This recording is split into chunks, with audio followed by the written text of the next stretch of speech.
LG헬로비전은 4.15 총선을 앞두고 각종 언론 매체에서 다뤄진 우리 지역의 핫 이슈를 빅데이터 분석을 통해 살펴보고 있습니다.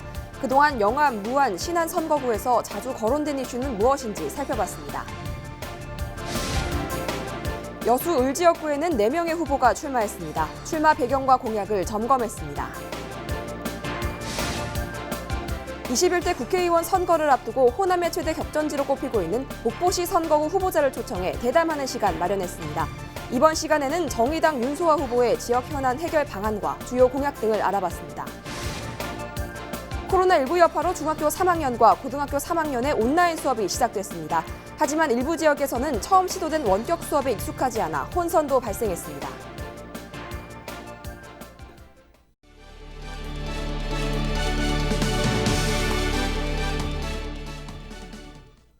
시청자 여러분 안녕하십니까? 헬로티비 뉴스입니다. 빅데이터로 보는 지역 이슈 순서입니다. LG헬로비전은 4.15 총선을 앞두고 각종 언론 매체에서 다뤄진 우리 지역의 핫 이슈를 빅데이터 분석을 통해 살펴보고 있는데요. 그동안 영암, 무안, 신안 선거구에서 자주 거론된 이슈는 무엇인지 고정민 기자가 살펴봤습니다. 50여 년 전에 들어선 광주 군공항입니다. 전투기 소음 때문에 주민들이 이전을 요구하면서 군공항과 민간공항 모두 전남 무안으로 옮기는 방안이 논의됐습니다. 하지만 무안 주민들은 광주 민간공항과 무안국제공항 통합을 찬성하면서도 군공항 이전은 반대해 한 발짝도 진전이 없는 상태입니다. 실제로 LG헬로비전이 빅데이터를 분석해봤더니 영암, 무안, 신안과 연관된 키워드 가운데 무안국제공항이 4천여 건으로 가장 많이 언급됐습니다. 지난해 문재인 대통령이 전남을 방문했을 때 언급한 지역 균형 발전도 무안국제공항 연관 키워드에 올랐습니다. 활주로 연장 사업의 시작을 알리면서 무안국제공항을 지역 균형 발전을 이끄는 관문공항으로 육성하겠다는 의지를 내비쳤기 때문입니다. 섬으로 이루어진 신안도 무안처럼 마찰을 빚고 있는 이슈가 핵심 키워드로 떠올랐습니다. 환경단체의 반발과 환경부의 규제로 표류하고 있는 흑산공항 건설이 언론 매체에 자주 언급됐습니다. 흑산도 주민들은 기상이 악화되면 해마다 50일 정도는 여객선 운항이 중단된다며 공항 건설을 위한 다도해 해상국립공원 규제를 풀어달라는 입장. 그래서 여객선과 다도해가 흑산공항의 연관 키워드에 이름을 올렸습니다. 이어 영암에선 전남 서남권의 주력 산업이 자주 언급됐습니다. 글로벌 경기 불황 속에 위기에 놓인 조선업과 관련 업체들이 밀집한 대불산단이 주요 키워드를 차지했습니다. 이 밖에 호남 고속철도 2단계 노선의 무안공항 경유가 확정되면서 호남 고속철도가 무안공항 연관 키워드에 포함되기도 했습니다.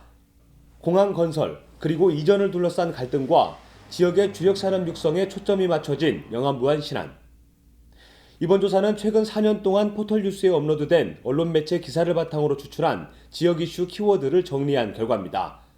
헬로티비 뉴스 고정민입니다.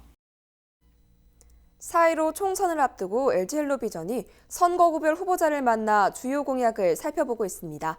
오늘은 여수 을 지역구에 출마한 4명의 후보자를 만나 출마 배경과 공약을 점검해봤습니다. 서경 기자가 취재했습니다. 먼저 기호 1번 더불어민주당 김혜재 후보입니다. 21대 국회의원이 당선된다면 권력기관의 개혁 작업과 여수의 비약적인 발전을 책임지겠다는 강한 의지를 밝혔습니다.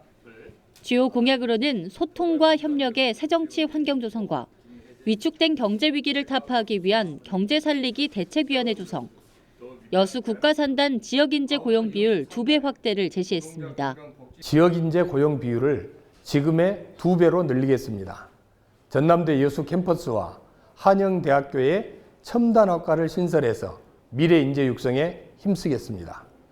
아울러 여수의 인재들이 중앙 무대에서 큰 역할을 할 수 있도록 다양하고 실질적인 방안들을 강구해 나가겠습니다.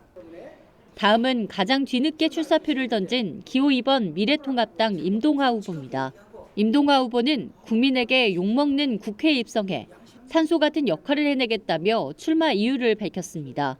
주요 공약으로는 갑과 을이 행복하고 서로 상생하는 사회, 지역인재 여수산단 우선 취업, 여천 도깨비시장 공영주차장 확대로 인한 시장 활성화를 꼽았습니다. 갑과 을이 서로 행복해질 수 있는 세상을 만들고 싶다. 대표가 그 말단 직원의 일을 교체해서 서로 심정을 이해하고 도울 수 있는 이런 관계를 만들어서 상생하는, 갑과 을이 상생하는 이런 사회를 만들고 싶고. 세 번째로 기호 6번 정의당 김진수 후보입니다. 김진수 후보는 서민복지 실현과 여순사건 특별법 제정, 부정부패 척결을 위해 출마했다며 배경을 설명했습니다. 주요 공약으로는 부정과 부패 없는 깨끗한 환경적 정치적 도시, 그리고 시민이 즐겁고 행복하게 살 수 있는 품격 있는 문화 도시를 만들겠다는 포부를 밝혔습니다. 우리 국가 예산 중에 가장 많은 부분을 차지하고 있는 복지 예산에 대해서 부정과 부패 문제를 지적하고자 합니다. 그 부정과 부패만 막는다면 우리 서민들한테 제대로 된 혜택이 돌아갈 것으로 믿습니다. 마지막으로 기호 7번 무소속 권세도 후보입니다. 권세도 후보는 신뢰받는 정책, 살기 좋은 도시를 만들겠다며 출사표를 던졌습니다. 주요 공약으로는 국회의원 겸직금지법 개정과 전관예우 방지법으로 특권 없는 세상을 만들겠다고 설명했습니다. 지역 균형 인재 육성법을 개정해 우수한 지역 인재를 배출하고 취업에 성공할 수 있는 환경을 만들겠다고 약속했습니다. 전관예우 방지법과 이 국회의원 겸직금지법을 개정하여 특권 없는 세상을 여수 시민과 함께 만들어 가겠습니다. 저는 여수 시민이 여수를 사랑하고 살고 싶어하고 더 살기 좋은 도시를 만들어 가고 싶습니다. 오는 4월 15일 21대 국회의원 선거 투표를 앞두고 접전이 펼쳐지고 있는 여수 을선거구. 여수 을선거구 국회의원 배지는 어떤 후보에게 주어질지 주목됩니다. 헬로티비 뉴스 서경입니다.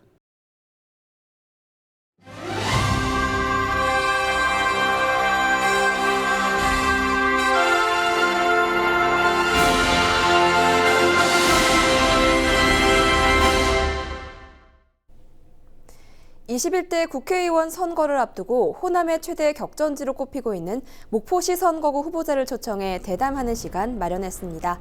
대담은 공직선거법 82조 2항에 의거해 진행하고 초청 후보는 법정 토론 초청 기준으로 선정해 정당별로 순서를 정했습니다. 후보자들에게 같은 시간을 할애하고 질문은 지역 현안에 대한 공통 질문을 작성했습니다. 오늘은 정의당 윤소아 후보를 모시고 이야기 나눠볼 텐데요. 후보자님 안녕하십니까? 네, 안녕하세요. 반갑습니다. 네, 먼저 유권자들에게 이번 선거에 출마하게 된 계기와 주요 공약들에 대해서 소개해 주시죠. 예, 존경하는 목포 시민 여러분, 저는 30여 년 시민운동을 하면서 지역 주민의 삶의 현장 곳곳을 누볐습니다. 그리고 국회 진출 이후로는 저 사람 초선 맞냐 할 정도의 놀라울 정도의 의정활동의 능력을 저는 인정받았습니다. 그리고 늘 사법개혁 그리고 정치개혁 선두에는 윤소아가 있었습니다. 그 어느 정치인도 하지 못했던 목대 의대 설립을 바로 눈앞에 두고 있습니다. 윤소아 열심히 일 잘한다, 자랑스럽다. 우리 목포 시민들께서 칭찬 많이 해주고 계십니다. 감사합니다. 목포를 가장 잘 아는 사람 윤소아 재선은 목포를 획기적으로 변화시킬 것입니다. 네, 지역 현안에 대한 질문을 이어가 보도록 하겠습니다. 목포는 한때 3대항 6대 도시로 불릴 만큼 번성했던 도시였지만 다른 항구 도시들과 비교하면 발전이 더딘 측면이 있습니다. 지금은 옛 명성만 유지한 채 도시가 활력을 잃은 지가 오랜데요. 이런 지역 격차를 해소하기 위한 방안이 있다면 무엇이라고 보십니까? 언젠가 목포는 활력을 잃어버렸고 침체라고 불리는 그 자체였습니다. 23만 인구벽도 무너졌고 이제 전국적인 지방과 수도권의 차이가 있지만 전남에서만큼도 동북권과 그 지역의 격차가 벌어지고 있는 안타까운 현실입니다. 그래서 저는 이러한 지역 격차를 극복하기 위해서는 지역에 맞는 개발 정책이 진행돼야 된다. 목포대학과 목과 함께 의대 대학이 들어오면 실제 도시의 브랜드 가치 자체가 틀려집니다. 물론 의료질 격차도 줄이면서 획기적으로 그 질을 높이겠지만 직접 고용 4,714명 그리고 관적 고용 18,000명이라는 경제의 부분 대전환을 만들어낼 수 있는 중요한 계기가 될 것입니다. 유발 효과만 해도 2조 5천억이 발생합니다. 그래서 목포를 살리는 새로운 산업이 될 것이고요. 목포는 이제 역사문화 관광 그리고 해양수산업의 특성을 살리는 그러한 비전을 가지고 목포 경제를 제대로 발전시키겠습니다. 네, 지역격차 해소를 위한 해법에 대해서 들어봤습니다. 다음 질문 드리도록 하겠습니다. 목포 원도심은 현재 도시재생 뉴딜 사업이 진행 중에 있습니다. 하지만 부동산 가격 상승으로 사업 추진에 어려움을 겪고 있는데요. 이것에 대한 보관이 있으십니까? 실제 젠트리피케이션 현상을 말씀하시는데요. 도시재생과 근대 역사문화 공간 조성 사업의 가장 큰 걸림돌이 바로 지역공동체 파괴이지 않느냐 이렇게 생각을 합니다. 민간 자본이 투입된 상업 공간이 발달하면서 원주민이 밀려나는 이 딜레마를 어떻게 잘 극복해 나갈 것이냐. 그래서 저는 근대 역사문화 공간의 그 자산들을 공공자산화해야 된다 이렇게 생각합니다. 그래서 투기 등에 내몰리지 않도록 하는 것이 우선 과제고요. 우선 지역민들의 자생력을 키워주는 정부와 지자체의 적극적인 노력이 필요하다. 그래서 청춘 창업 지원 사업처럼 돼서는 안 되고요. 오히려 임대료 그 지원 기간이 끝난 빈상가가 되어버렸는데 상생협약이 건물주나 상인의 지자체가 같이 이루어내고 개방형 주민협의체를 통해서 도시재생을 할 필요가 있다 이렇게 생각합니다. 네, 도시재생 사업에 대한 구상에 대해서 들어봤습니다. 그럼 다음 질문 이어가도록 하겠습니다. 목포는 현재 청년 인구가 지속적으로 감소하면서 고령화에 접어들고 있는 추세입니다. 향토 기업들이 떠나면서 기반 산업들이 무너졌고 결국 일자리가 줄면서 도시가 활력을 잃어가고 있는데요. 청년 인구 유출 문제를 어떻게 극복해야 한다고 보십니까? 사실 청년 문제는 목포만의 문제가 아니지요. 수도권을 제외한 거의 모든 지역의 문제인데 특히 목포의 경우는 그 정도가 너무 심합니다. 질 좋은 일자리가 없어서 다 떠나고 있단 말이죠. 수도권의 경우에는 청년 지원의 경우에 교육을 받을 기회도 많고 어떤 아이들을 가지고 있으면 창업 지원이 지자체 스스로 적극적으로 펼치고 있는 것인데 우리는 그런 인프라가 대단히 부족합니다. 우리의 장점을 그러면 어떻게 살릴 것이냐. 우리는 수산업이라는 부분, 해양도시라는 부분을 가지고 예를 들면 목포대와 해양대의 해양, 수산, 관련학과 학생들이 졸업과 동시에 취업을 할 수 있도록 해야 되고요. 제가 왜 목대의대를 강조하냐면 목포에는 6개 대학에 24개의 보건의료 계열 학과가 있습니다. 그렇기 때문에 이들이 바로 질 좋은 일자리로 취업할 수 있는 방법이 바로 목포대 의과대학입니다. 지역 청년들이 떠나지 않는 목포 지역의 최적의 조건을 만들기 위한 가장 중요한 사업이다. 이렇게 말씀드립니다. 네, 청년 인구 유출에 대한 해법에 대해서 들어봤습니다. 이제 마지막 질문으로 들어가도록 하겠습니다. 당장 해결이 시급한 지역 현안은 무엇이고 또 이것에 대한 해법은 어떤 것들이 있습니까? 청년 문제 말씀하니까 이어서 목대의대 이야기를 하지 않을 수 없습니다. 목대의대는 저의 4년간의 의정활동에 필물나는 성과였습니다. 물론 목포 시민의 성원이 그 밑받침을 해 주셨습니다. 그런데 근래 들어서 타 지역의 의대를 설립하겠다는 일부 정치인들과 또 그것을 정쟁에 이용하는 또 정치인들에 의해서 목대의대가 대단히 우려스러운 상황으로 발생하지 않을까 매우 안타까워서 제가 삼보 1배까지 하는 절절한 그런 마음으로 지금 대하고 있습니다. 목대의대는 이미 정부 당국, 특히 교육부에서 국책연구기관에 발주해서 전국의 첫 순위로 꼽히는 의대 설립 대상입니다. 이 의대 설립을 통해서 목포에 새로운 패러다임을 형성하도록 하겠습니다. 네. 네, 오늘 말씀 여기까지 듣도록 하겠습니다. 오늘 자리해 주셔서 감사합니다. 네, 감사합니다. 지금까지 목포시 선거구에 출마한 정의당 윤소아 후보와 함께했습니다.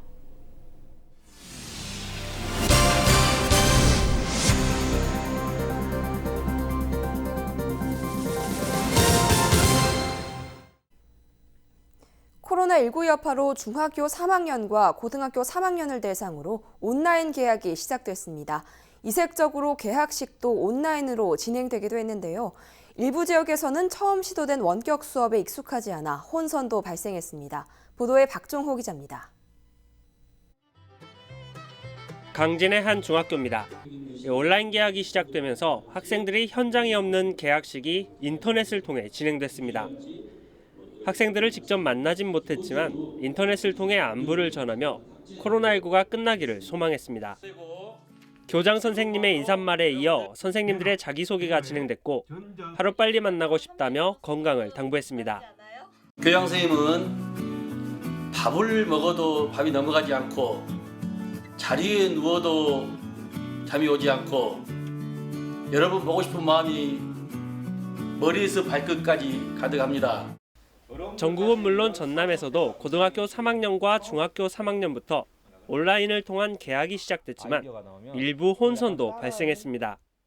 EBS 온라인 클래스와 구글 클래스, 전남 이학습터 등 다양한 플랫폼을 활용해 원격 수업이 진행됐는데 처음 시도된 원격 수업인 만큼 학생들이 플랫폼에 적응하기 어렵거나 접속 지연 현상 등이 발생하기도 했습니다.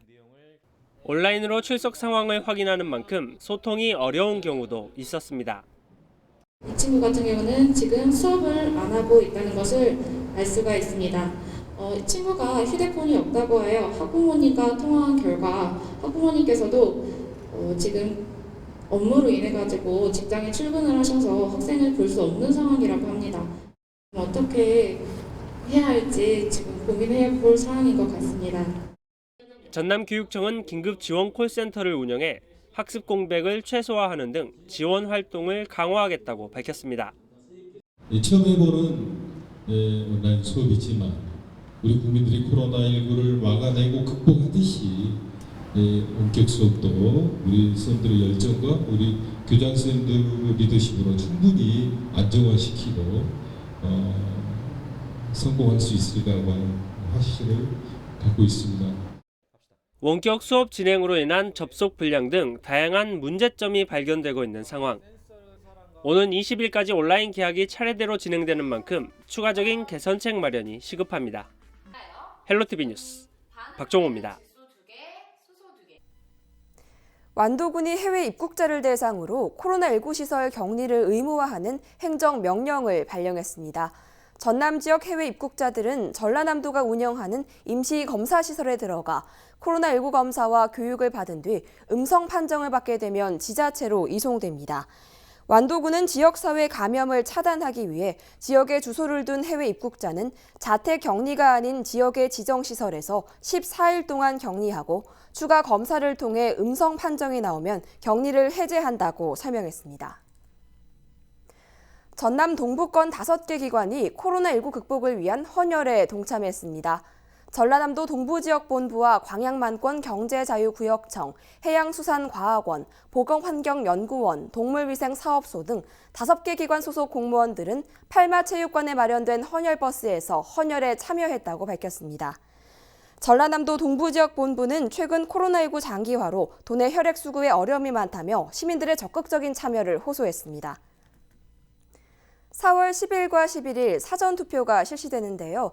코로나19 예방을 위해 마스크 착용 등 사회적 거리 두기를 준수하는 투표 인증샷과 함께 우리 지역 일꾼으로 뽑힐 당선자에게 바라는 점을 카카오톡 제보 25로 보내주세요. 저희 LG 헬로비전에서 선거 당일 개표 방송을 통해 생생하게 전달해 드리겠습니다. 선거 방송은 LG 헬로비전과 함께 뉴스를 마칩니다. 감사합니다.